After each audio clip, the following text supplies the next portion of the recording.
He scored! Oh my God! Can you believe it?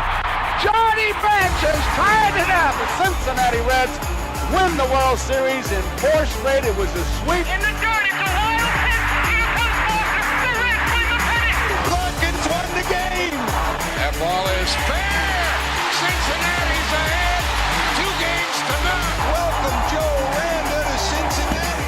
Adam Dunn has done it again.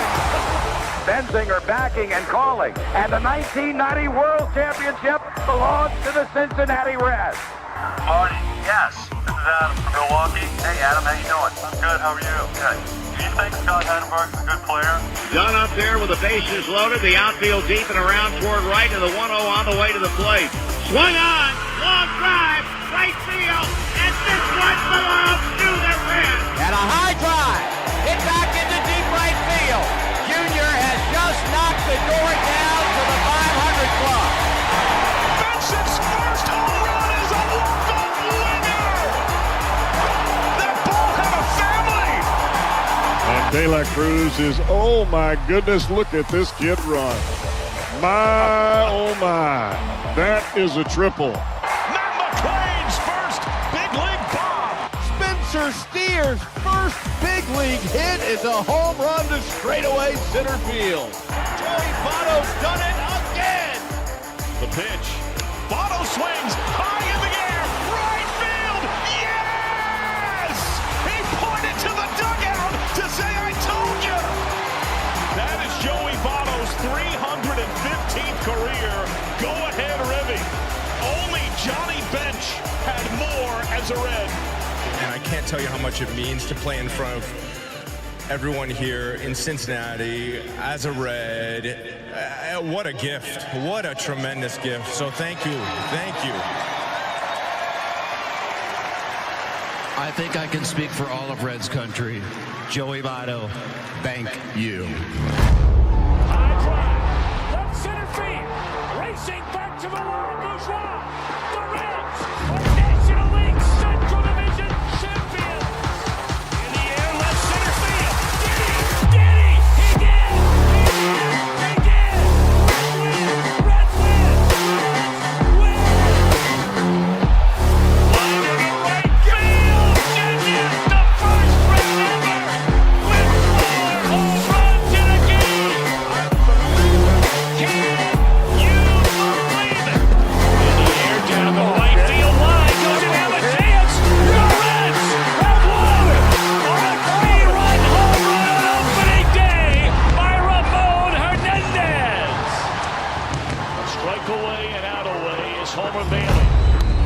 Ground ball to third. Frazier gloves. Throw to first, and Homer Bailey, for the second time in his major league career, has tossed the no-hitter. Oh, gosh. Oh, my God. Are you kidding me? Holy Moses, the second player in major league history to hit 7 home runs in the first 10 games. In the air, and the Reds win it.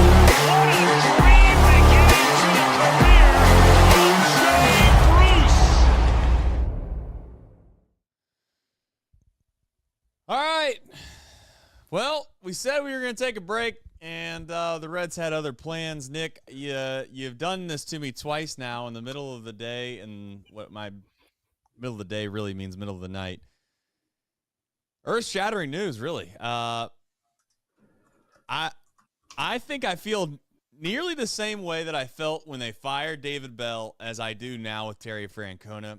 I'll get out ahead of this. You obviously brought him up. His name was first on your desires and wants. I just assumed that he didn't want to do it anymore. I got to be honest. Everybody kept asking me who the Reds going to hire, who they going to hire. I thought the safe choice was Skip Schumacher, I'll be honest. And I just kept saying, I think it's going to be Skip Schumacher. But I can't believe it. And listen, I'm allowed to get excited. You're allowed to get excited. How much this actually means, we'll all find out together. But if you're not excited, then what's the point of being a fan? This is the best possible news you could have gotten based off the situations and all the different scenarios you could have come up with for a manager for this baseball team. And we got it. There's just no downside to hiring Terry Francona, in my opinion. There's downside with other managers. I just don't see it with Francona.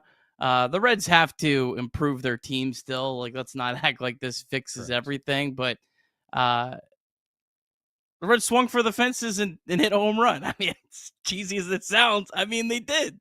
Like, I don't know how anyone could possibly not be excited about this. This is great. And it's cool for me. I mean, my wife loves Terry Francona. I've lived in Cleveland since 2013. My wife is a Guardians fan. It's a full circle moment for me because a year ago in a couple days, the Reds were eliminated. Well, not officially, but basically eliminated from the postseason. And Terry Francona's last game as the Guardians manager, they're honoring him. You might remember the videos of Spencer Steer and Tyler Stevenson and Jonathan India kind of crying in the clubhouse, very emotional after that game. And Guardians fans were emotional because it was Terry Francona's last game. And now here he is, a year and change later, the Reds' new manager. And man, this is great. I'm excited. I'm fired up. What a way to start the offseason for the old Cincinnati Reds. And like you had mentioned, I think that we can all be very honest and say that this ball club is going to require there to be some better players on it in order for any of this to really matter. And I think that's kind of where maybe my false hope lies. And I say false hope is just a gesture to try to appease some of the pessimistic fans. It gives me confidence that in order for a guy, and maybe I'm wrong, maybe Francona would have taken any job in the world. Maybe Francona was dying to get back into baseball, and he's like, anybody calls me, I'm back in no matter what. I have a hard time believing that. I feel like in order to get Terry Francona, you are going to have to do a sales pitch-esque type of ask to get him to come back. And I'm not saying that you want it to be where you have to beg someone to come back. But Francona is not just going to take the job based off the circumstances that David Bell was currently under for most of what was 2024. And I'm not giving David Bell, basically no blame at all for how 2024 went. But I think that this offseason now, I'm semi-excited about. I'm excited about the fact that, and maybe am I naive for thinking that? Like, is Terry Francona going to take this job if the Reds don't make any relatively significant moves, however you want to paint that, in 2025's offseason or 2024's offseason, whichever term you'd like to use? I don't know. I don't know how much that is. I also think that Terry Francona probably believes in the Cincinnati Reds core more than a lot of Reds fans did at the end of the season. I mean, he's got a chance to manage Ellie De La Cruz and Hunter Green. I mean, that is two really incredible foundational pieces. He also does have ties to Cincinnati. So I think it's a combination of both. I think it's a combination of getting a chance to manage a guy that he sees and goes, yeah, that guy could be the absolute best player on the planet. Hunter Green could be the best pitcher on the planet. And it's a place that I played and loved. So I think there's some. I do think that you don't get this move if it's going to be a completely quiet, dormant offseason. But like spending wise, I don't know if this means a lot. The Reds also could just be completely set on making big trades this offseason too, which don't really increase their payroll, but might hurt the long term. I don't know. We'll see. It's going to be a wild offseason. I just what a night the Brewers get eliminated. The Reds hired Terry Francona. I know what a we night, were kind of man. having a little bit of fun back and forth there, and really it's more or less just kind of speculative in nature of what we were, barking back and forth about. The way the Brewers lost is it's about as heart-wrenching of a loss as you can have, and I don't care how you want to mix it up. You quite literally have the best closer in baseball, or at least Brewer fans are going to argue that if you don't believe that. And then on top of that, the guy quite literally hasn't given up more than I don't even think he's given up 3 runs.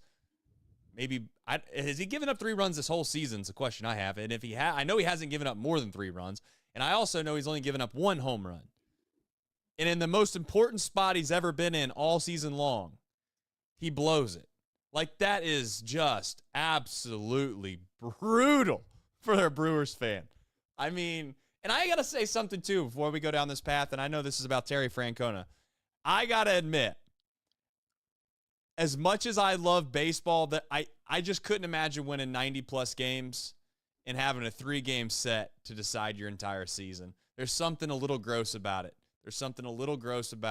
So, not that I feel bad for Brewers fans, but if it was like some other organization that the Orioles. I feel bad for the Orioles. Yeah, it's tough. I mean, I don't know. I mean, they win 3 more games this year. I think they played very poorly against the Phillies. They are out of that, So it does give some incentive for the race between a lot of times the 2 and the 3 seed. Sometimes the 1 seed is mixed in there as well. I know that was one of the problems in baseball is you had these teams clinch early and there was absolutely nothing for them to play for like a whole month. So at least there's something there. But yeah, it'd be a very tough night to be a Brewers fan. Entire Central eliminated just like that.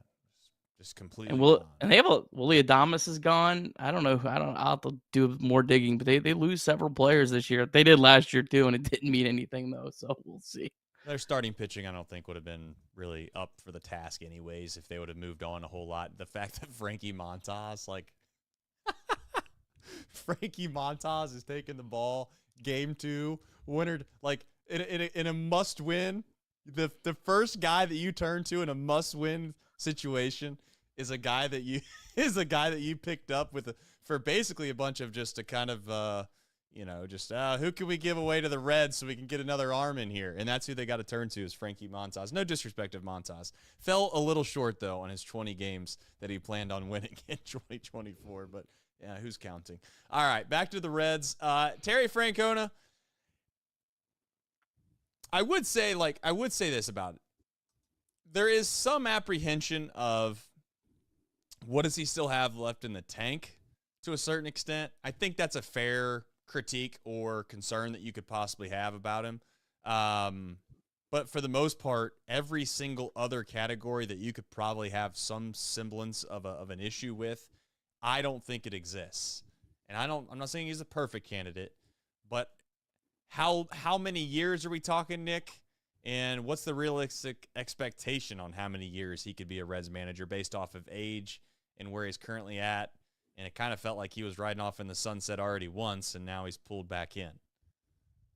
He's only 65. I know from, making thumbnails for YouTube, I've looked at a lot of pictures of Terry Francona, and he looks like a very different person from that 2016 World Series run until now. And, I mean, he's definitely aged a lot, and I'm sure a lot of his health, which I know a lot of that stayed private. But the one, I don't know how many years, if it's 2, 3, 4, probably depends how his health holds up. But the one good thing is, Trace, it's going to be a very attractive job to get high-level coaches to come with Terry Francona. Because, A, you're going to think, hey, I might be the Reds manager in waiting. I have a chance to become a big league manager. And 2, Terry Francona is well-loved throughout the entire sport. So, managing a baseball team is more than just the manager. I mean, the manager is the guy who takes the whole responsibility, but when you have guys that are part of your game planning, and are, part of your base running and, all that kind of stuff. And hopefully we hope defense, we hope whoever the Reds hire, I hope they know everything there is to know about teaching defense.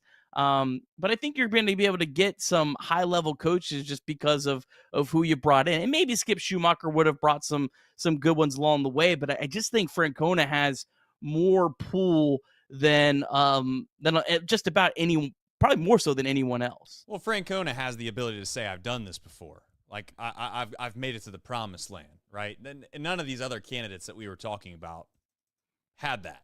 Not a single one. How much you think that's important, I don't know, but I think it's relatively important. Anytime that I've paid attention to certain specific people throughout my life, if they've gotten to wherever it is that I'm trying to get to before, I tend to listen to them a little bit more keenly.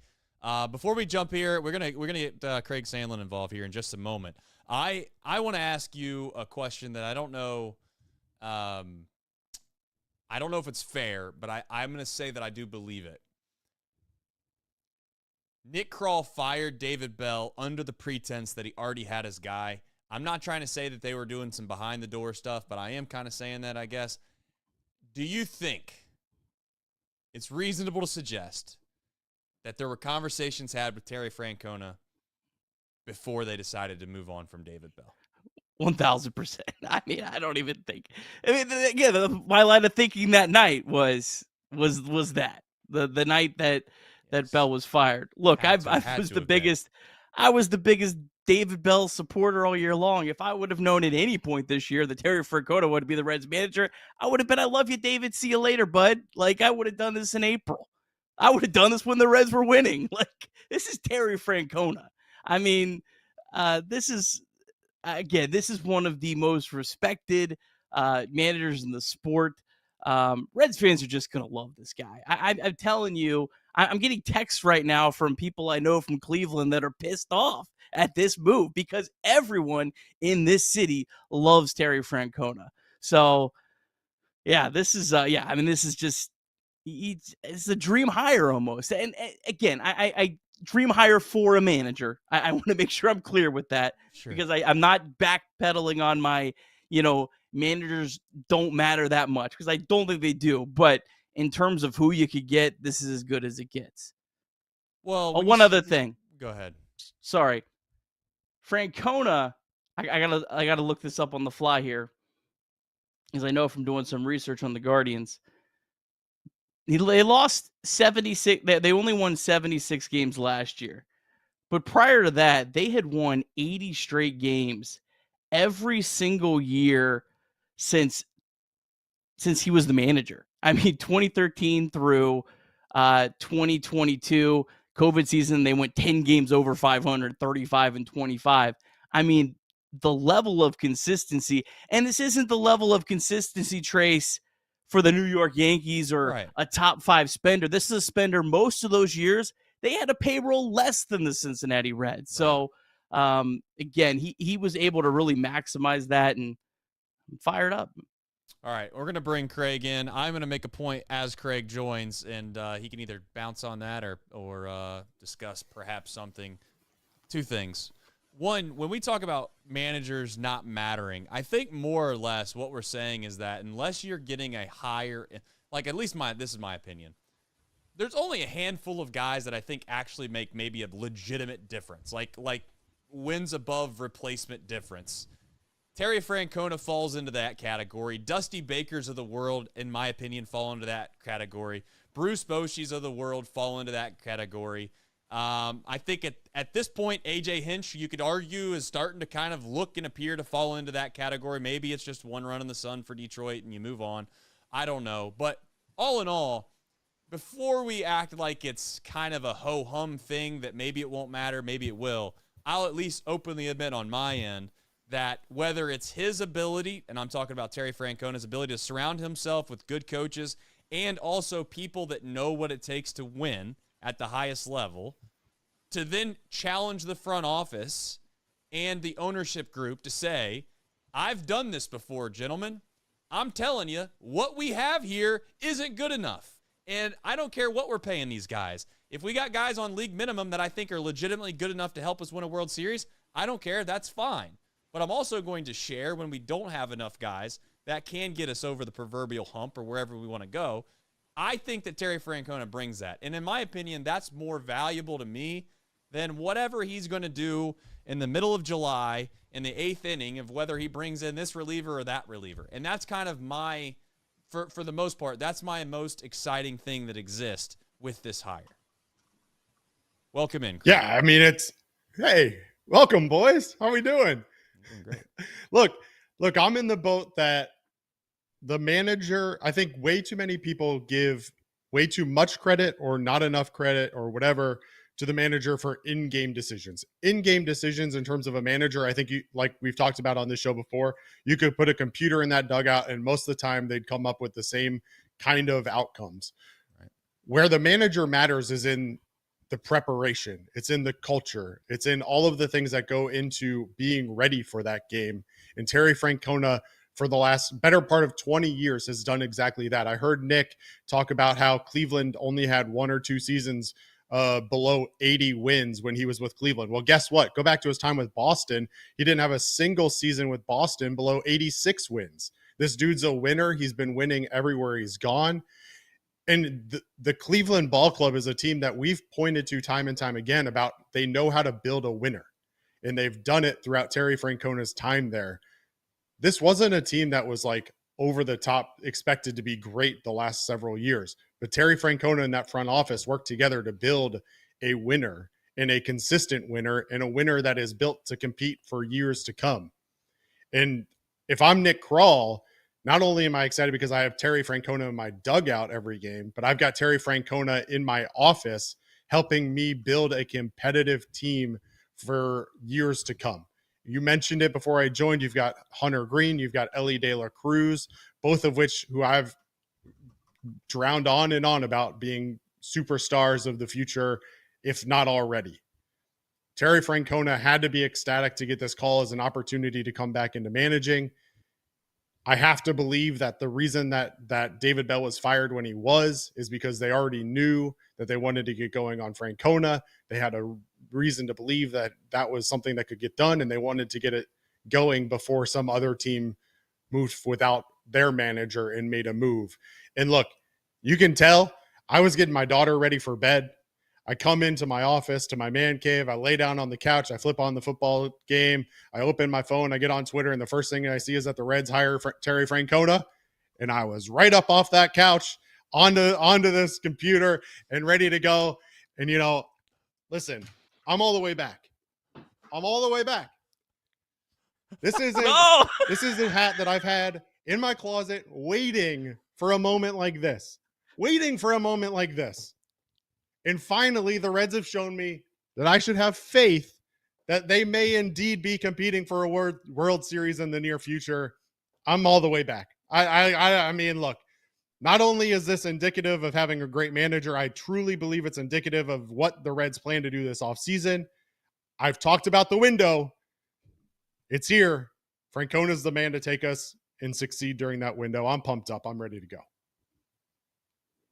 Yeah, listen, I mean, I'm not going to sit here and rain on anybody's parade today. I'm all for it. I'm trying to think. You've got me to a point now where I've tried. You know how I can get. I've tried to decompensate. I've tried. The season's over. Let's relax. Let's calm down. Let's let the frustration subside. Let's let the cooler heads prevail. Let's see what the offseason brings, and let's just pray to the Lord that we actually have better players in 2025. That's what I've been saying. Now, whoever manages this club, I was thinking, you know what? I don't care if it's Tom, Dick, Harry, Skip, or turns out Tito. I just want better players, okay? Because you can't win. I'm going to tell you again. You can't win the Kentucky Derby with donkeys, okay? And that's what we're running out there right now. We are. Now, Trace, do you think those players want to come and play for David Bell, or do they want to come and play for a winner like Terry Francona? Well, listen, you can say what you want. Players want paid is what they want. and let me tell you, if we can pay them enough, they'll come if we have me or you or Nick managing the ball club. The truth is that I don't think that people are taking pay cuts to come and play for Tito. That said, you got me fired up on the point that is this. I believe in windows to a certain extent. Do I think that there is sustained success through organizational depth and having the ability to be able to call guys up time and time again and replace guys? Yes, no doubt about it. But we all have to admit, and we all can't be naive, that if we are a smaller market team, and you like that term or hate it, I don't give a damn, but that's the reality. We have to find ways when we have the goods to be able to win something, to go out and make moves and do it. And if you don't think that Hunter Green and Elly De La Cruz being that 1-2 punch on each side of the ball, if you want to think of it that way, isn't a great start, then I don't know where your head's at, because that is a beautiful start. But it's going to require some more effort and energy to go out and find some better players to help them. And again, if we're at a front, I'll say this, if it's just a nice season that Elly had, that's great. Let's go find some more guys that can have nice seasons then. That's all I want. Listen, let's go sign Santander. Let's go sign Tio Hernandez. Let's sign them all, baby. Let's bring them in. Let's add to this outfield. Let's line it up. Well, we got a lot in the chat. If you've not been here before, we were crazy enough to do a Nick's see you, Nick. See you, Nick. Yeah, I'm talking to you, buddy.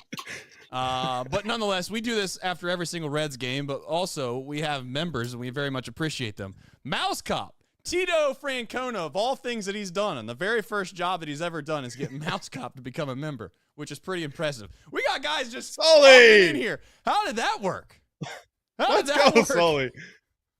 I mean, how do we get a quad box going on this show? I don't even know. I mean, we could have done that, but that's fine. Hopefully, Soly can't figure out which headphones he's got. Soly, He's got can you hear us? 9 Sorry. headphones in the studio. I mean, talk about big league. I mean, he's out here. Well, this is a headphone A, headphone B. Soly, I didn't know that you were going to come in here on a whim. I didn't either. The truth is that I am as surprised. I don't know how much of the stream you've caught. I am as surprised as David Bell getting fired. Quite frankly, as Terry Francona taking the job. It just kind of like these late night, just magic happens. Your overall first impressions at this point of really your headspace. Well, I'm not surprised. I think Kirby sent me the link because I was just dapping up Craig. Craig nailed it as soon as he came in of just like for whatever reason, I felt like in 2023, I thought David Bell got a lot out of that team, right? I was in favor of extending him. I thought that team overperformed. Whatever buttons he was pressing, it felt like the right buttons, and it was working, right?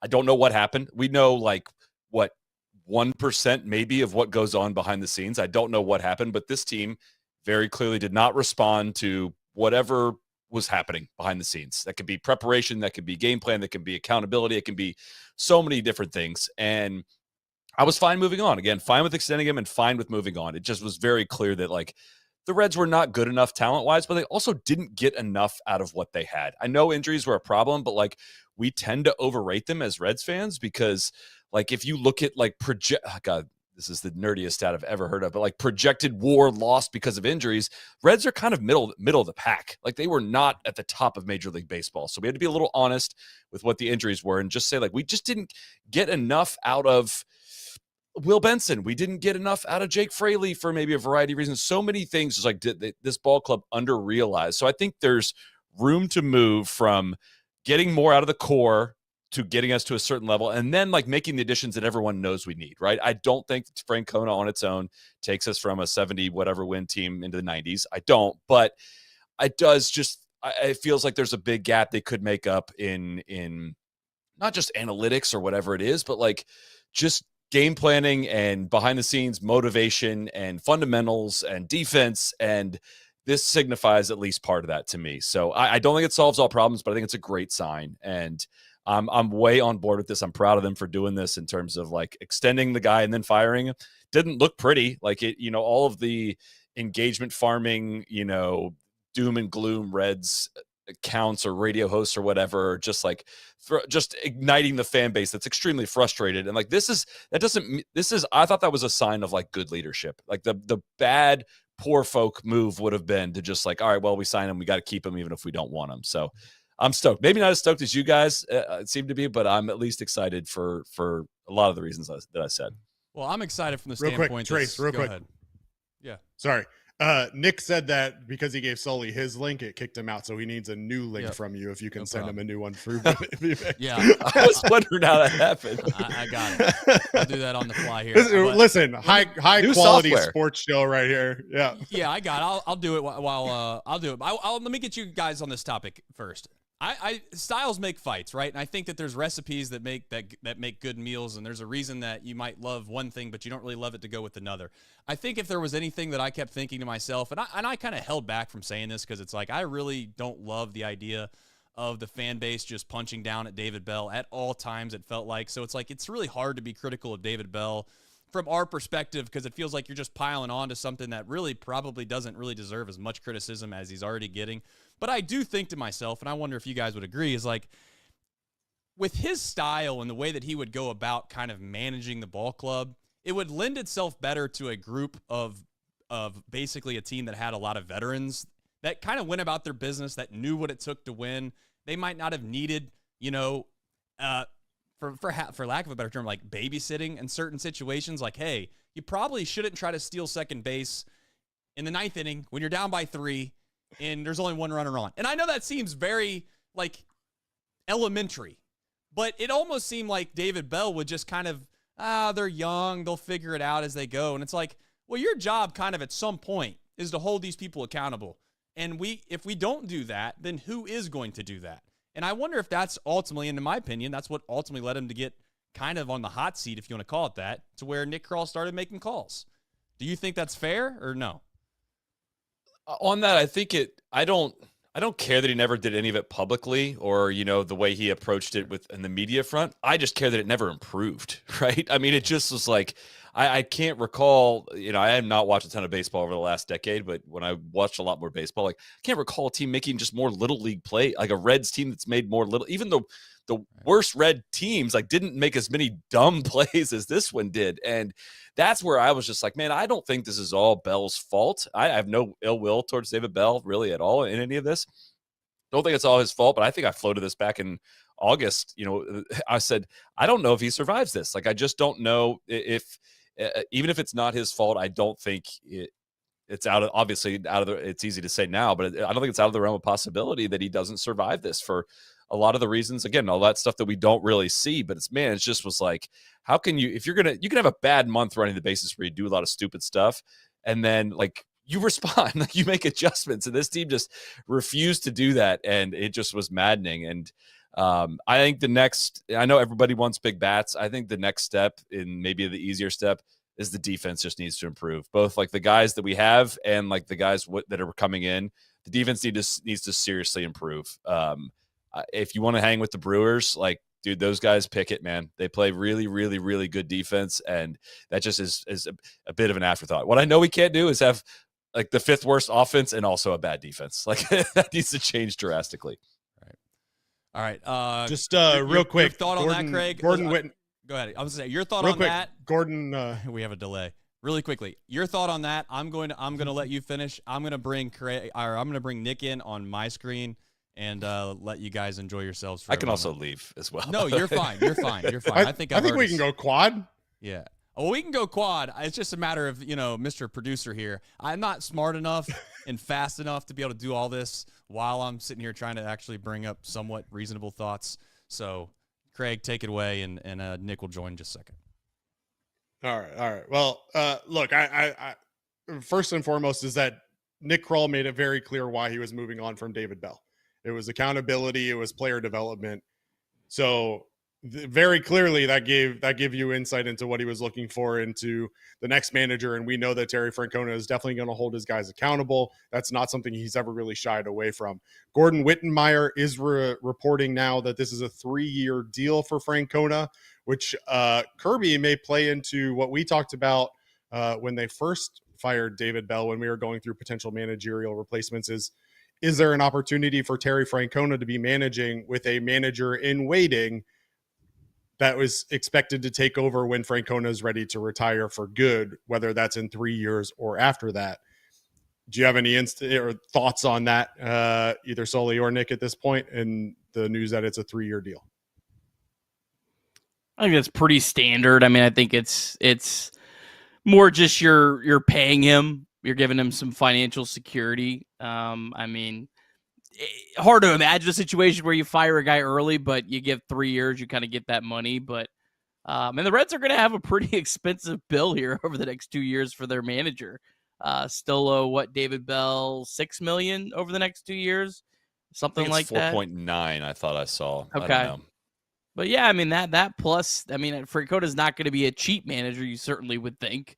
You would think he's probably making more than David Bell was. So there'll be a little bit. I mean, that's still not that much money. I mean, that's still, Santiago Espinal type money for one of them. So I don't know. I 3 years just feels pretty standard to me, Soly.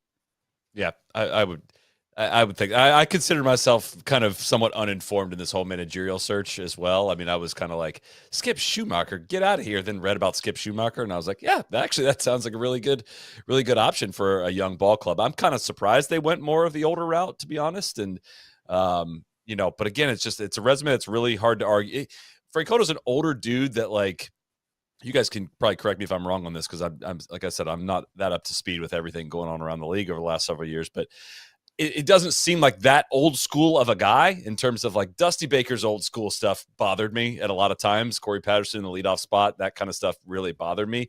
Francona's an older dude that doesn't seem like stuck in the ways of the past, which I think there's like a pretty big difference in the old school guys that are stuck in the past and dudes that do it relatively like he does. And having experience with analytically inclined organizations dating way back to the 2000s, I mean, this guy is not going to forget how to do this. This guy can advise Nick Kroll on how to do some of this stuff and how the programs he's been a part of in terms of, like, here's how they do it. Like, that's a huge thing with what's gone on in baseball over the last several years, is like the secrets are all kind of out, or are in the process of getting out with guys that have changed organizations and learned all this stuff. That, like, man, the more information the Reds can have, the better. And I've gotten a little tiny peek at how they do things, and, like, Reds are, I would venture to say they're quite an analytically inclined franchise and trending the right way. I know people are impatient. I'm impatient, and we all want it to happen faster. But, like, I still think this is going to take just a little bit of time to actually get the depth in the system that's going to be required for a sustained run of success. Yeah, so I'm glad you said that, because I heard so much over the last, I don't know, week or however long it's been, that Terry Francona is the opposite of David Bell, and I don't think that's really all that true. I think he's a lot more analytically inclined than a lot of people think. I mean, he is literally the godfather of the playoff bullpen. I mean, what he did in 2016 is now common practice in every bullpen that you'll see in this postseason this year. He completely was the first manager that had the stones to have guys go 4 innings and go right to his bullpen. So I think he's probably going to be a little bit more old school than David Bell. I think he's also probably going to do a better job at delivering that to the fans and massaging those moves better than David Bell did. But I don't think it's like this drastic shift away from analytics that some have portrayed it. And I also don't think he's this big, I'm going to hold everyone accountable guy. I mean, he probably will be a little bit more than that than David Bell, but I always thought of Terry Francona as a player's manager. I mean, his players loved playing for him. So I don't think it's a big drastic shift. But again, I just think, number one, the thing fans are just going to love is just they're going to love the way he connects with fans, with the media. It's just going to be an entirely different thing than David Bell, which he wasn't very good at. Doesn't really, I think, add up to a whole lot of wins and losses, but that's really going to be the biggest difference, in my opinion. Well, look, let's not forget Nick Kroll has been with the Cincinnati Reds since 2003, right? And so I think having a manager like Terry Francona, who has done this and has the experience of building up a winner, is going to be a huge benefit for this ball club and for Nick Kroll to have around. Like, to Soly's point, Terry Francona has the blueprint. The Reds clearly have not had the blueprint, and it very well seems that Terry Francona has an idea of how to build a sustainable winner, which the Reds have not seen. I mean, in the 21 years that Nick Kroll has been with the Cincinnati Reds, I think just quick counting says that we've had less than 6 winning seasons during those 21 years, trying to do that on the fly. And only twice did they go back-to-back seasons with winning records during that time span. So this is not a ball club who's really built sustainability over the course of Nick Kroll's career. And so I'm really excited about having somebody in that front office and in that bullpen who can assist in kind of just methodology around how to build a winning ball club. And I don't think Terry Francona is going to take this job if he doesn't believe that Nick Kroll has bought into the philosophy that Terry Francona has, and that Nick Kroll is willing to listen to him and work with him to build that sustainable winner. Terry Francona is not coming back to manage a baseball club just to lose and be fired in 3 years. Like, he's coming back because he wants to win, and he wants to coach a winner and win, hopefully, another World Series. He's got 2 World Series under his belts, but, the last one is in 2007. So, he's probably itching for that pretty bad. He's been to the playoffs plenty and has experienced that, but, it's time to bring another World Series winner back. And Terry Francona must believe that this is an opportunity that at least has a chance to do that. He was also a rain delay away from winning a World Series. I mean, the Cubs won their fake World Series because of a rain delay. If that rain did not come, they would have lost. So, I mean, that's still, I think, a little bit closer than the Reds have been in recent memory. I mean, the guy won 2 World Series. He literally, he can't be a bad manager. He literally can't be a bad one, right? I think that's what I'm excited about. Is the floor is, unless he has completely lost his mind, which I don't think to be the case, which maybe he has if he wants to play, join this franchise. But that's the part that's you don't have to convince yourself that this team could be successful with this guy. Again, I don't think he solves all the problems. That's not what a reasonable expectation for Reds fans. But I don't know, man. I was not expecting this, and I'm excited because a lot of other people seem to be very excited, and it's hard to get Reds fans excited these days. This is the rare move that I don't think there's many people that are going to be mad about. Even you brought this up the night that Bell got fired. Did you seriously think this was a possibility? Yeah, I don't know. It just the time, everything lined up for this.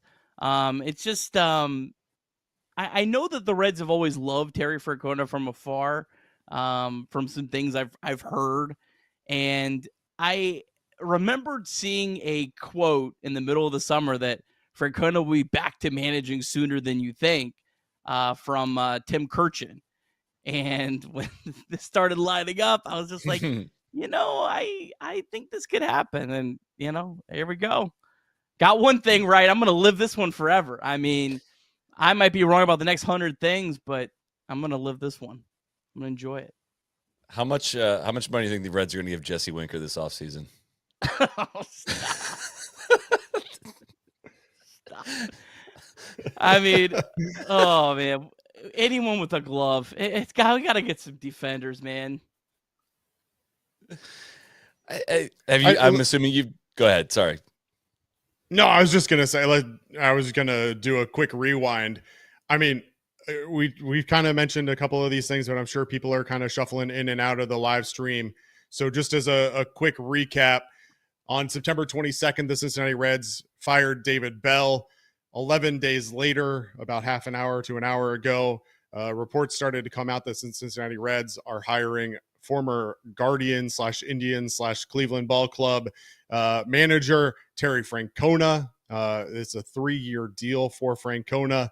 So, Nick, I think you bring up a good point in that a big next step here for this front office is, okay, you've got your man to lead the team, but you still have some additional pieces that need to be added in order to really get this ball club to the contending status that not only Reds fans, but the Reds front office want and expect it to be. So knowing Francona as a manager as closely as you do, having lived in Cleveland now for many, many years, what do you think from a free agency standpoint is most likely, knowing Francona's history and the type of baseball that he's going to want to play?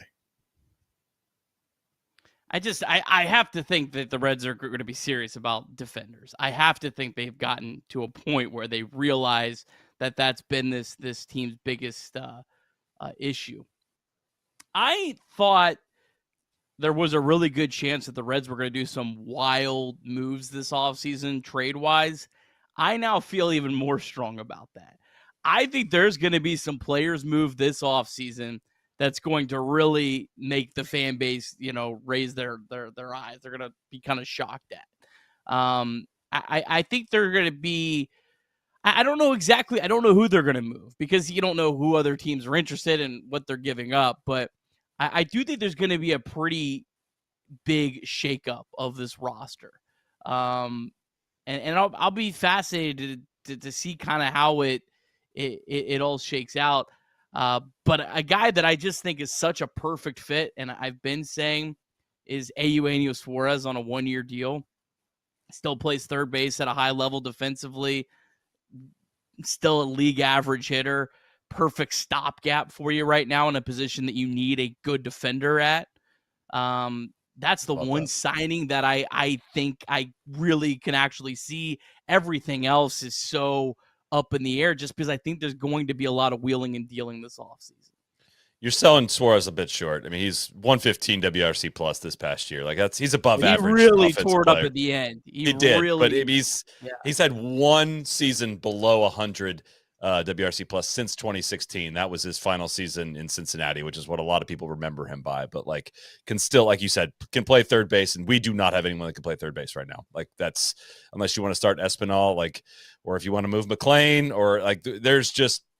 Third base is an uncomfortable spot going into next year, and I think Suarez addresses so many of our problems. All of a sudden, if it's CES, McLean, Ellie, and Suarez around the middle of the infield and a healthy TJ Friedel, like I don't have to work too hard to talk myself into that combination. Corners are still an issue, but I worry a lot less about left field and right field if balls aren't getting out of that infield. Yeah, to your point, Nick, over the last month of the season, Suarez hit 347 with an OPS of 1.029. Struck out 32 times, but hit 9 home runs, 18 RBIs in that time, walked 7 times. I mean, the biggest question, obviously, for this Reds team is some of these young players who you really thought you'd be relying on coming into this season that either didn't pan out either because of injury or performance-wise, really leave this Reds team in a little bit of a complex situation, right? Do you trust someone like Christian Encarnacion Strand and Matt McLean to come back from injury and perform like they did in 2023? Or do you want to have insurance policies on them and bring in veterans or somebody else to try and compete with them for a starting role? Same thing can be said with Noelvi Marte, obviously at third base, Will Benson in the outfield. The list goes on and on of players that you really thought could be cornerstones of this team moving forward that didn't live up to expectations for one reason or another. And so this front office and Terry Francona are going to have to make some pretty quick decisions about which players do we truly believe in. Now, Will Benson is a guy that Terry Francona has already traded away once. So trading him away again probably wouldn't be so surprising to me. Now, but go ahead. But Soly, Benson's got options. He's got options, right? Like that. So here's what a good team, a good franchise would do. It would be Noelvi Marte, CES, Will Benson, and even Jake Fraley, as crazy as that may sound, all have options, multiple years of options, all available. None of them burned options in the current year. Like that, those, like what the Brewers would do is have them as depth pieces, right? And they would do Rhys Hoskins didn't really pan out this past year, but signed Rhys Hoskins to a 2-year deal to hold the spot. If Hoskins gets hurt, you have depth that's coming up that is not Nick Martini getting 300 plate appearances. It is not Levi Jordan coming up. That is the opportunity that they have. We don't need to ship Benson out. He would have, I would guess, next to no trade value at this point, but he's got options. He can sit there. He can, if he figures something out in AAA, that's great. If he doesn't, they can let him, get rid of him if they really want to, but there's just no need to make that decision now. That's the beauty of having a bit of flexibility with options. The one positive from this past year, they didn't waste any option years on anyone I was concerned about wasting options on. So even pitching wise, it just has that adds you a layer of flexibility to do some of these short-term deals. So Spotrac has Suarez targeted for 2 years, $24.5 million as his rough market value right now. I would do that I would do that tomorrow, right? And I know Candelario would come off the books at the same time, but Candelario is kind of a first base and DH depth piece at this point. If he comes back from injury with a little bit more health and can have a 115 WRC plus, that's a positive thing. Overpaying for it, maybe, sure, that's fine. But just getting some players that can be better than league average hitters is what the Reds should be targeting. And I don't know. I think I have some faith that they're going to be smart. They know they can't do what they did this year, which is go in with a thin approach of expecting rookies into second years to all take that leap. We learned that lesson this past year of not everybody makes that leap. Sure, Ellie made a ridiculous leap, but it would be foolish to count on. I don't think it's all going to go as wrong as it did this past year. It would be foolish to just expect it all to come together perfectly, kind of like it did in 2023. Well, I just want to call out real quick. Eugenio Suarez, though, has a club option for $15 million for this coming year. So I know that. I don't know if the Diamondbacks will exercise that or not. But if we're so confident that the Reds would be willing to give Eugenio Suarez $12 to $13 million a year, why wouldn't the D-backs give him 15 when their buyout is $2 million? So just to get ahead of that option, I'm not saying that Damn they you, will Kirby. or they won't, but Got me all don't excited. get too excited about a guy who's under club control if they determine to keep him. They were trying to trade him at the trade deadline. Now, I know he played out of his mind down the stretch, but they were trying to trade him. They were trying to get someone to move on him, and they didn't. And I thought I remembered seeing report Diamondbacks will listen to Eugenio Suarez trade. I mean, this is a team that was in the playoff race at that point. So I don't know. So that's a fascinating. Again, he's just a guy that I think fits well. We'll talk about a couple more players. Their depth chart right now is Suarez, Newman, and Perdomo behind third base. So we'll see. We'll see. Again, they were trying to trade him at the trade deadline. So I don't know. It'd be interesting to see. But we do need to pay the bills here since we had a few people watch the show tonight. Good time to bring up the Game Time app because, you're probably going to want tickets to a Reds game next year. Obviously, there's plenty of other sporting events, Bengals, FC Cincinnati, you got UC football, you got college basketball starting up. Best place for me to always find tickets and know that I'm getting the best price is the Game Time app. Game Time has a new feature called Game Time Picks that makes getting tickets for your favorite live events even easier. Game Time Picks filters out the fluff to show you incredible deals on great seats so you don't have to waste time searching through thousands of tickets. Some of my favorite features on Game Time, you can see the view from your seat on your phone before you buy. They also have event cancellation protection, which means automatic full refunds for events that are canceled or do not get rescheduled. So take the guesswork out of buying tickets with Game Time. Download the Game Time app, create an account, and use the code CINCY, C-I-N-C-Y, for $20 off your first purchase. Again, terms apply. Create an account, redeem the code CINCY for $20 off. Download Game Time today. What time is it? Game time. Okay, all right. And we also want to remind anyone in Milwaukee that you can call or text 988 anytime, day or night. The 988 Suicide and Crisis Lifeline is a place to get support for anything related to mental health, whether it's an immediate crisis, simply wanting to find out how to connect with care, or anything in between. It's a 100% confidential, secure, and anonymous way to reach out for help when you don't know where else to turn. To connect, call or text 988 or visit mantherapy.org to get help. It's okay not to be okay. And as always, our deep drive of the day from DSC Commodities is Terry Francona. Terry Francona is our deep drive of the day. Deep South Commodities, they are a leader in renewable commodities for biofuel production, specializing in used cooking oil collection, aggregation, and sales. Visit www.deepsouthcommodities.com for more information. Thought you were going to Pete Alonso. Deep drive again is Pete Alonso, 100%. Yeah, that was a missed opportunity. I'll take my L on that one. Can I just get a little Brewers jab in here for, look, great season, won the division. Man, it would have been nice to have Corbin Burns throw that first round, that first game of that wild card. I mean, had to do the small market thing, traded away their ace for that final year, but struggled with their pitching all year long and got undone by the pitching, giving up 8 runs in game 1 of the wild card race when you could have had Corbin Burns. I just got it. Everybody praises the Brewers year round. I just got to point that out, man. They punted on this year just a little bit with that trade. I know Ortiz gave them a really good season. They got some good future out there. Right, but it didn't work out in the wild card. They needed that starting pitcher in the wild card, and neither did for the Orioles either. Well, he gave up 1 run. Like, he threw a great. If he'd have done that in the Brewers uniform, they would have won that game 1. So just got to point that out. Yeah. What a wild. I mean, the playoffs have been awesome so far. Shout out to Major League Baseball. They have certainly delivered. Started on Monday with just that crazy day with the Braves and the Mets, and wrapping up tonight. So yeah, I'm excited for the rest of this push. A lot of new blood. That American League, man. 3 AL Central teams and the Yankees. That's going to be pretty fun to watch. All right, Soly, you got any final thoughts for us? We'll get you out of here. Appreciate you jumping on last minute, sharing your thoughts. Any final thoughts here? I mean, anytime you guys want to just go through the free agency list and start talking about options, I'm down. I did just look it up for third baseman other than Suarez. It's not a pretty scene out there. It's Bregman, which I think he's going to get a much bigger deal than that. Yohan Moncada, no thanks on that. Giovanni Urshela and Jason Vossler are the top 3 listed third basemen. I don't know if I'm missing something there. That seems like it's a very incomplete list, but it's not pretty. So it almost seems to think something via trade needs to happen.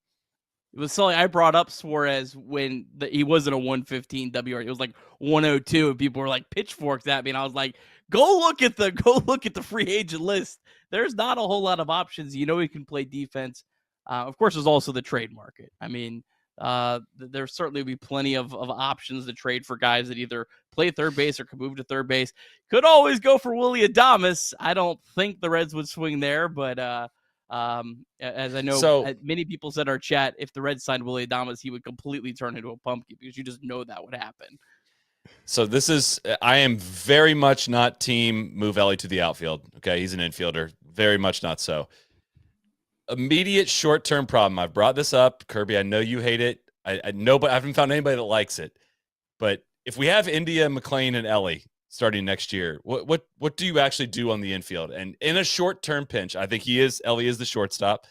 In a short term, why wouldn't you do McLean at short, Ellie third, India second, if there's no other additions made? I just don't think India's a very good defender. It's rates pretty well this year. I mean, I just don't buy it. I mean, the defensive run saves are a completely different story. I think those stats can get really fluky in short samples, as I've said many times. To be honest, if you did with that route, I'd rather play Santiago Espinal every day at second base and move India to left field. I think that's a better team. Who plays third? You haven't answered who plays I still don't know who's going to play third otherwise. No, I'm saying if you really wanted to do McLean at short, okay, Elliott third, I would go Santiago Espinal at second base if you do that. But again, I'm not going to sit here and bank on Matt McLean at second. Do you really want to move Ellie to the Cruz? Then Matt McLean gets hurt again. I mean, and then you know what I mean? It would feel like this year all over again, where you move guys and then you have to move them right back, and it's I just think they have to get a stopgap for baseman. I'm just not afraid of moving guys within the infield, I guess. These guys are. I mean, Ellie's proven he can play short. I don't think if he plays a little bit at third at times that he loses his shortstop ability. I could be wrong there. I just don't. I think it's interesting, right? Can McLean play third? Is a question that I think. Yeah, I mean, why wouldn't you? I'd listen to that. We haven't seen him play shortstop or third base, so I don't know why you wouldn't at least look at it. I mean, I'd rather give McLean the offseason to work at third base than to move Ellie off of shortstop. I just think that the benefit of Ellie, the range that he has, he needs to be your middle infielder. And whether that's McLean at second or India at second or Santiago Espinal at second, I guess I don't really have a strong preference there. But if you're going to move people around, just move McLean to third base and call it a day. And then your second base can be a rotation between India and Espinal or whatever you decide to do this offseason. But I personally, for the same reason that people want to move Ellie to center field, is exactly why I just leave him at shortstop. Like his range and speed and arm just doesn't make sense to need to move him away from that. My biggest reason I don't want to move him off shortstop is he committed 9 errors, whatever it was still plus 14 outs above average. It's a great shortstop. The ceiling is so high when he starts cleaning this up even more. And if you're moving him and you're playing him a little bit third, playing him a little bit second, I don't think his trajectory is going to be as straight up as I think it can be. I think you're going to slow that down a little bit. I don't know if McLean has the arm for third base. That would be my biggest concern. And you also know that Matt McLean is a really good defensive second baseman. You don't know if he's going to be a good defensive third baseman. So I would rather get a third baseman, have Matt McLean at second base, and then Santiago Espinal as my backup. And if McLean gets hurt or Ellie gets hurt or the third baseman gets hurt, because I just think that way you've covered all three. You know you have above average at all three positions. And if one of it falls apart, you have Santiago Espinal to be your backup, or you just have to go get one backup, not move multiple guys and bring in a backup. I didn't lead with moving McLean to third base because I don't think he's played it at any level. I could be wrong there. And we've seen Ellie play third base at a good level in the major leagues, is why I think that is more realistic than McLean moving to third base. But who knows? Maybe they're just going to go get someone, and maybe Marte will be ready halfway through the season as it stands, and it won't be that problem. But I as of right now, it's a problem. And like, I was steadfast, like over the moon over the Jamers signing, because I thought he could play third base. I did not know he had declined that much. He had a good year at third base last year. I don't understand what happened. I really don't understand what happened. And maybe he was way less healthy than we understood, and maybe he can bounce back a little bit over there. But he was unplayable at third last year, and that was a surprise and a huge disappointment. I would not have ridden for that signing nearly as much if I'd known that was coming. So. What happened at third base this year? Like, Noelvi Marte had all the tools to be an above-average defender at third base, and Candelario had a career of positive defensive numbers at third base. I don't know what happened. Both of those guys in the same year simultaneously being absolutely unplayable at third base. I don't know how you could have predicted that. Well, can you guess where the Reds ranked in third base WAR in terms of Major League Baseball? It's got it. You could do. I bet you could do it. You can tell. The White Sox. Exactly right. Exactly right. 29th, only better than the White Sox. -1 wins above replacement at third base. Yeah. So, anyways, I'll let you guys get on with that. Really appreciate it. This was fun. Congrats on the Francona hire, and I'll be ready for any free agent show you guys could ever possibly imagine. All right, I'll bug you, brother. See you guys. Appreciate you. All right. I have no idea what happens. I'm not the one running this. Oh, look who's back. Yeah. All right. Look how smooth that was. Thanks to Soly for coming on, by the way. Shout out to Soly. I'm going to jump in here really quickly. Let's not forget a couple things here. Matt McLean has good range as well at second base. I like athleticism to be in the middle of the diamond. You can not hide people, but you can hide people that have good hands that don't have as much mobility, okay, at first and third base, which is why bigger guys typically could possibly play there. I don't know why CES is still an option there, okay? It's an option. I'm not saying it's the answer, but we can't act like it doesn't exist. That's an option.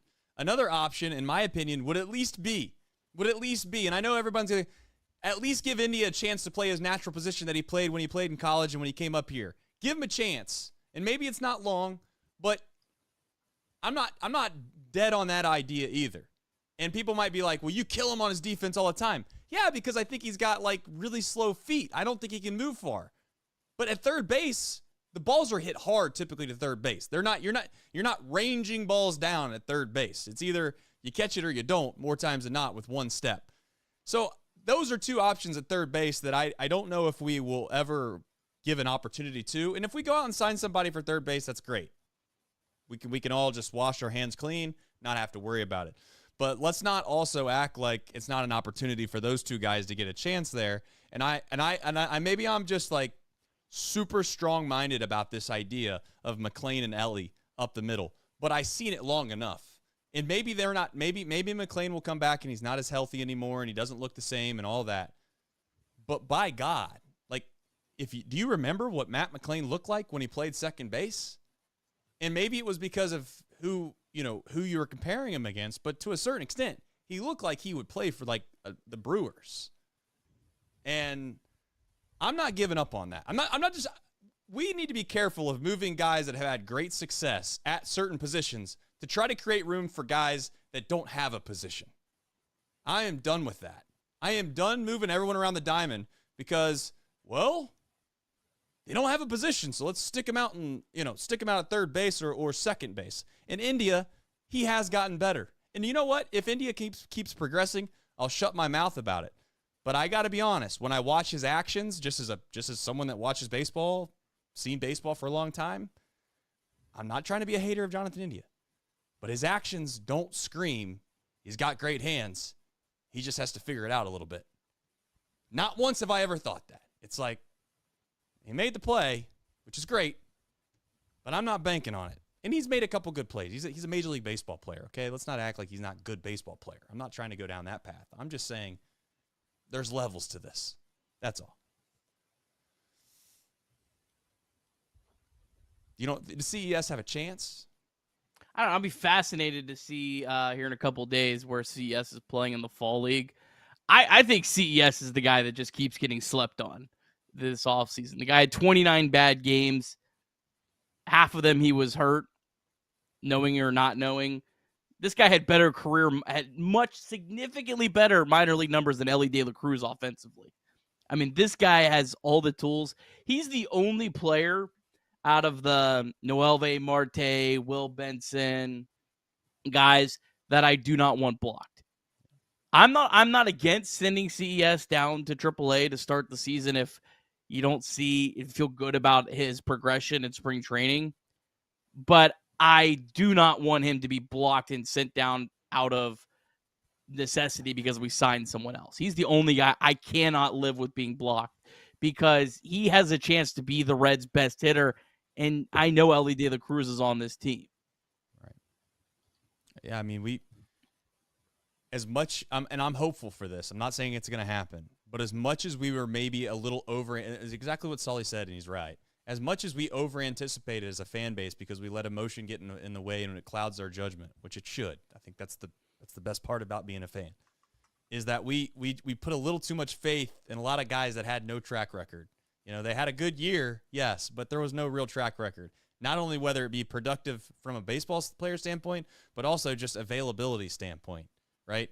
And I think that the opposite could be said heading into 2025.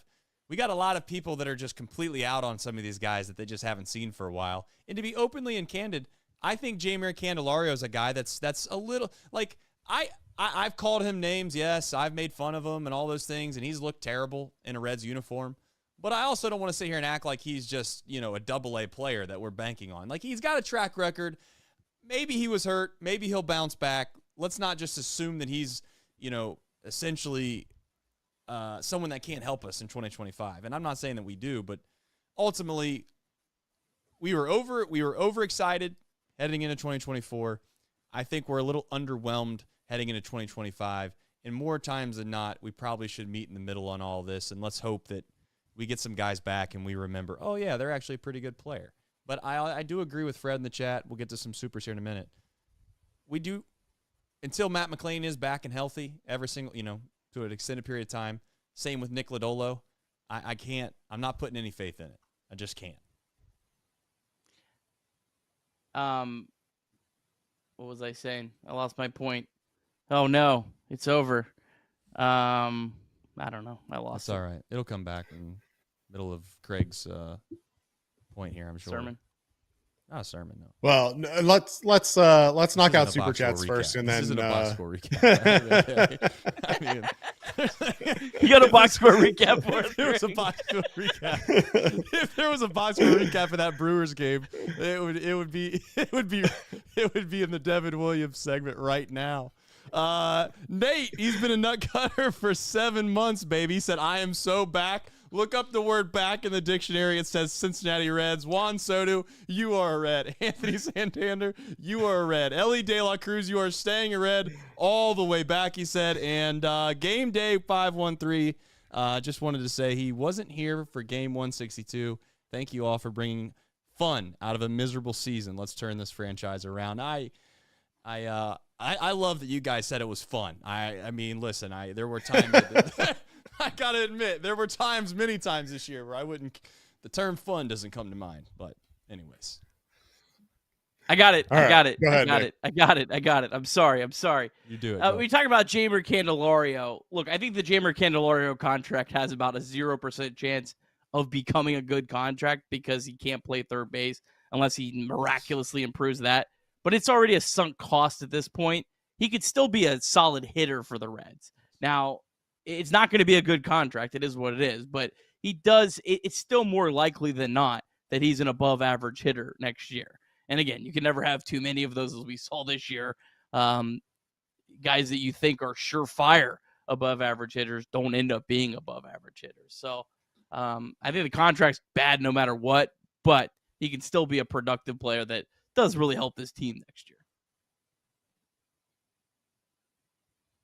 Well, and again, if he's healthy, it gives you the flexibility to play around with your infield. I mean, I don't know if he's going to be healthy enough to play third base, to play first base, but if he is, it gives you that flexibility.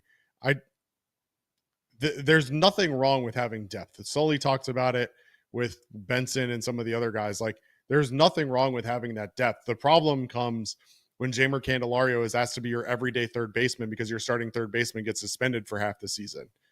That can't happen again, obviously. Hopefully it doesn't. Hopefully Noelvi stays healthy this offseason and doesn't have to shoot up for any reason. But at the end of the day, if he's healthy and he can give you a decent DH most days and the ability to play first or third every once in a while because he is healthy enough to do so, then that contract has the ability to, like you said, not be great, but not be as bad as it looks right now.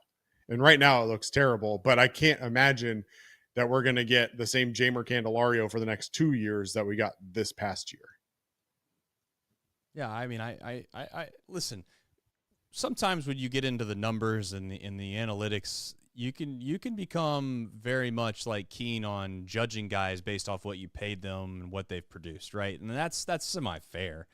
But all in all, really all that really matters is what you're capable of doing collectively as a team. And we have some guys that we think that are going to be underpaid versus the production that they're providing, which is clearly Elly De La Cruz.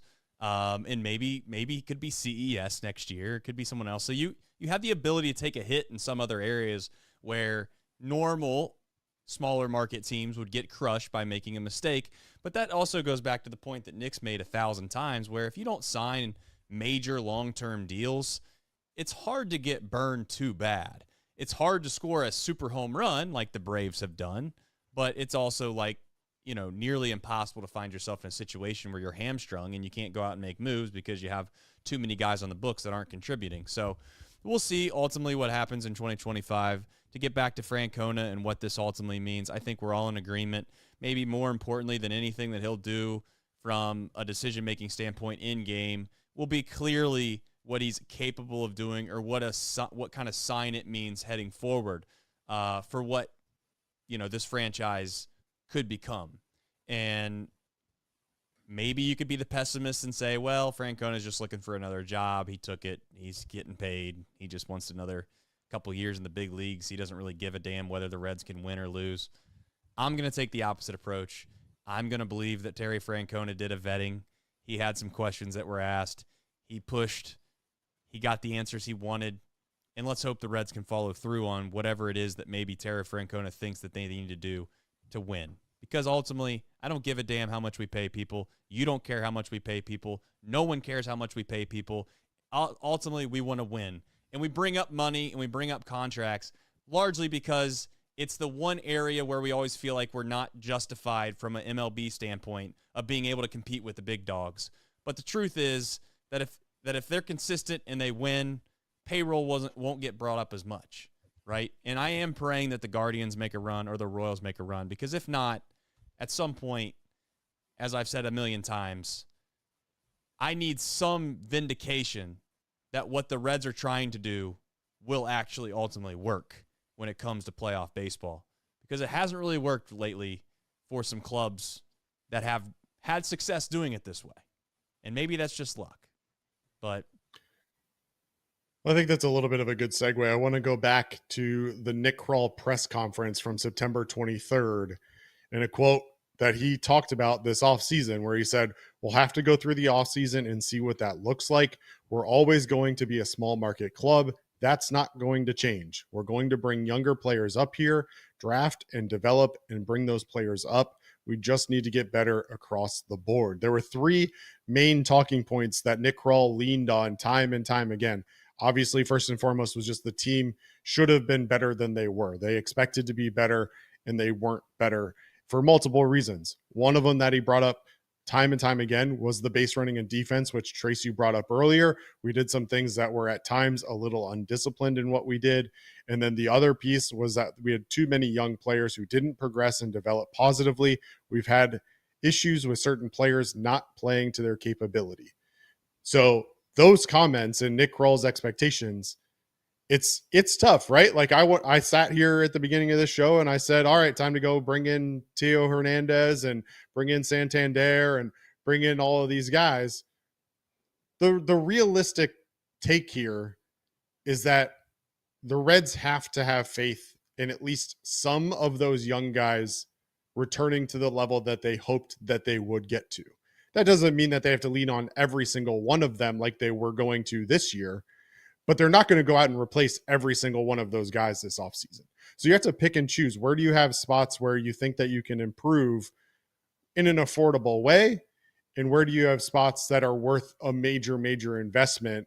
And that major investment has to be something more than just the 15 years that you gave to Jeimer Candelario, or the 15 million, sorry, if you really expect to bring in some of those guys. But the truth of the matter is that the Cincinnati Ball Club is probably going to rely on those young guys like CES, like Matt McLean if he's healthy, like Noel V. Marte.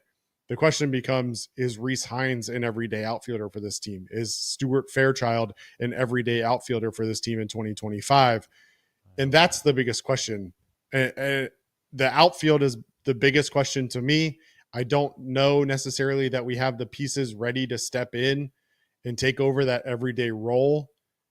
And the question becomes, is it still a platoon in the outfield? Do you go out and get a bat that can play right field and be in the lineup day in and day out, regardless of who's on the mound for the opposing team?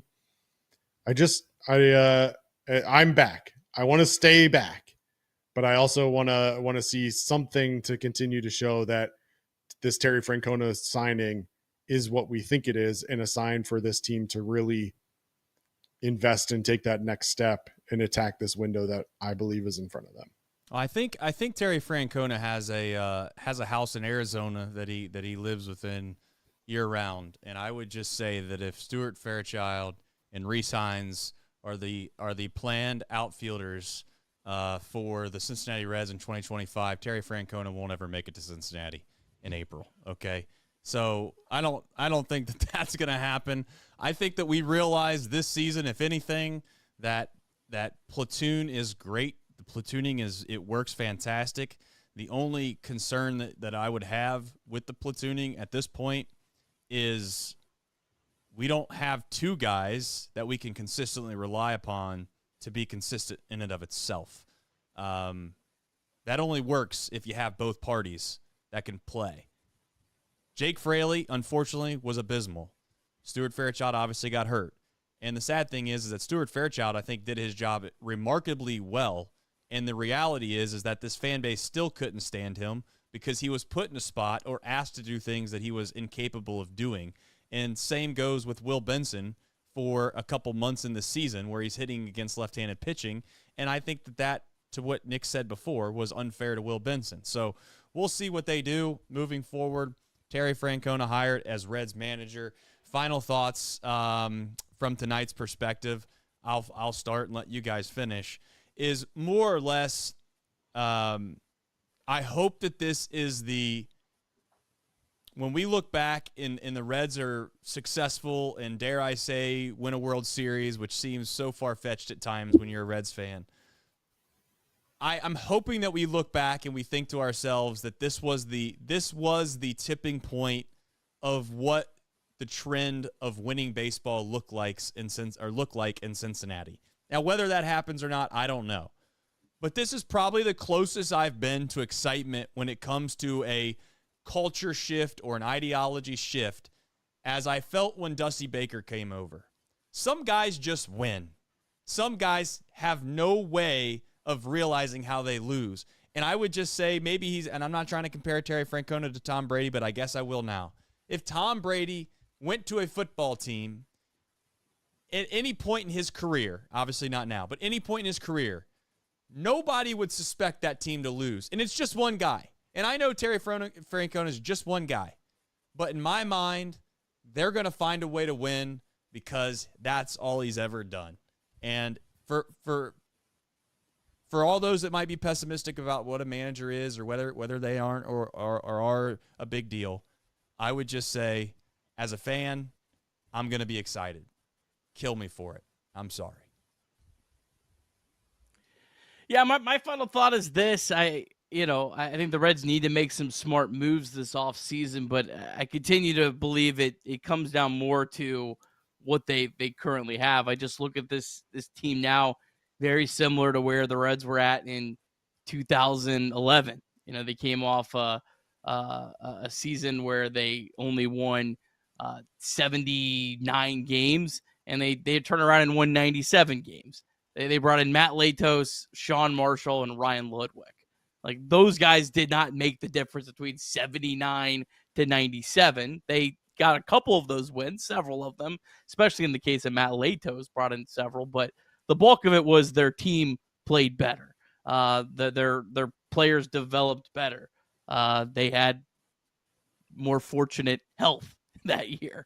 All of those things kind of combined. So, again, I'm not saying the Reds are going to win 97 games next year, but you don't have to win 97 games to make the playoffs, and hopefully that number comes back down a little bit next year. I don't know if I want to call this my final thought or not, but what I will say is there are way too many free agent outfielders on the market this offseason for the Reds not to attack that position deficiency. There's a lot of guys out there that would fit this ball club very, very nicely. And there are a lot of guys that are going to drive down the price overall of outfielders because the supply is so heavy this offseason. Just in left field, you've got guys like Tyler O'Neill, who I know Nick Kirby is really high on, Urickson Profar, Mark Canha, Michael Conforto, Alex Verdugo, like very long list. In right field, obviously Soto is in a class of his own, but you've got Santander, Hernandez, Max Kepler, Jason Hayward, all going to be available, along with guys like Mitch Haniger, Hunter Renfroe, Randall Grichuk. Like, there is a laundry list of outfielders that will be available, and I think you're going to be able to get a pretty quality outfielder that can fill in a very much needed gap in this team. And so, from my perspective, my final thought is that for the first time, at least as far as I can remember in a long time, maybe 10 plus years, back to the Dusty Baker days, it feels like the players, now the manager, and the front office are all on the same page in terms of expectations. There is no question about what the expectations are for this Reds team moving forward. And I think we've touched on it time and time again tonight. I'm sure we've touched on it in previous shows as well. But the expectation now is that you are competing, and you are competing for the playoff spot every single year, and hopefully competing for a World Series appearance and maybe even a World Series win in the near future. You've set expectations by your press conferences. You've set expectations by media availability from your players.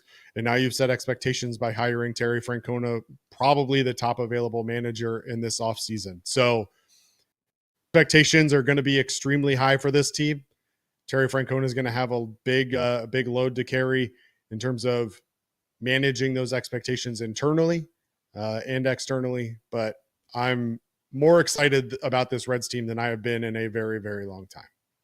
The under definitely hit on the managerial search. I think we set that sometime 2 months from now, basically. So we were a little off on that. Turns out that Nick Krall already had his guy. There was a question in the chat that I thought was relatively fair and an honest one. Maybe a quick yes or no. I don't want to go too far down the rabbit hole of all this. We could probably save this for some other shows. Do you think Derek Johnson is back? Yes or no? My answer is that he is back. Yes.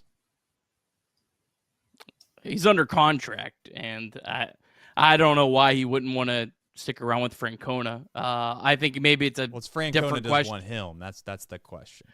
Yeah, I mean, I guess that's fair. I would think Johnson's back, but I mean, Francona would have the pull to say no too.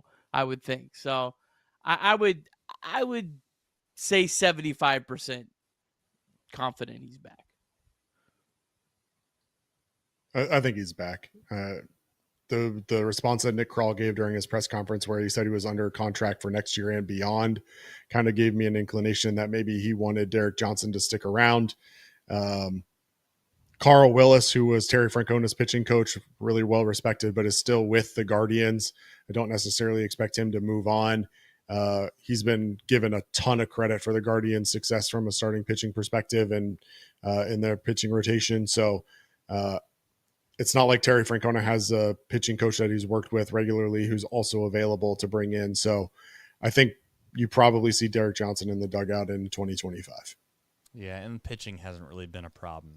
Which is kind of the point that I was going to make. It'd be one thing if the pitching was one of the most, I guess, dissatisfying parts of this ball club year in and year out, and that's just not been the case. So, if nothing else, Derek Johnson has a pretty good resume. If he decides to let go of Derek Johnson, I don't think he's going to have a hard time finding another job somewhere. So, I think he's pretty safe. All right. Unless you guys have anything else really quickly, I am going to say thank you to Puppy Love for dropping a super chat. That's very nice of you. No comment, just Puppy Love, which is kind of funny. That's nice of you. But for us, this has been one hell of a show. I know that. And very much appreciative of so many people that have obviously come in here at a drop of a hat, late night on a Thursday. And I just want to say, as we always do, thank you for liking the stream. If you've not liked the stream already, please like the stream. And for maybe more importantly, we have a podcast that comes out on all the podcast platforms. Please go give it a rating and a review, especially if you enjoy the podcast. It helps us, the algorithm, all of those fun things that we deal with on a day-to-day basis. I know it might not seem might not seem like a lot to you in regards to, well, they got so many reviews, not a big deal. You giving us a review, you liking the stream, those things actually add up, and we very much appreciate it. And we're a small little podcast with the engine just keeps on going, so appreciate Soly for jumping on. Craig, as always, at the drop of a hat, you're there. Nick, you have any final thoughts? Yeah, I'll have some more content next week for sure. I was planning on some stuff with the Arizona Fall League starting up. We got some non-tender projections. Want to talk about some of those, so we'll start talking about some of the offensive stuff, off-season stuff. I have some of that coming your way next week, so stay tuned for that. Yep, and as always, I thought that I was going to get an opportunity to redo my entire basement, and I got boxes all over the place down here, and turns out Terry Francona gets hired in a week, and here I am again. We got trash bags in the back, got boxes everywhere, so you know what? One day I'll look like a professional like the two of you and Soly for sure. Hell, Soly had like 6 headphones he was trying to sort through to figure out which one he needed, but one day maybe I'll be big enough to get to that point, but right now you got trash bags in the back. So before you go, that like is on fire. We got 296 likes, folks. 480 in here. I'm not good at math. Never was good at math. Math tells me that we can get to 300 at least. At the very minimum, 300. If we get to 300, okay? People are asking me, Alex, and I'll bring up Alex. Alex is here every damn day. You know what I'm saying? He's got notifications on. You should have notifications on too. He said, bust out the cigar. I ain't busting out no cigars, okay? We bust out the cigars when we head to the promised land. All right? And the promised land's coming soon. And maybe I'm getting a little overexcited about possibly making the playoffs. Because some teams, they get bounced in their very first opportunity. And the best player that they have blows the save for the first time all season. Gives up a home run to a guy that couldn't hit water if he fell out of a boat. So I apologize to all the Central, but you're all sitting on the couch and we just hired Terry Francona. See ya! Outro, Nick.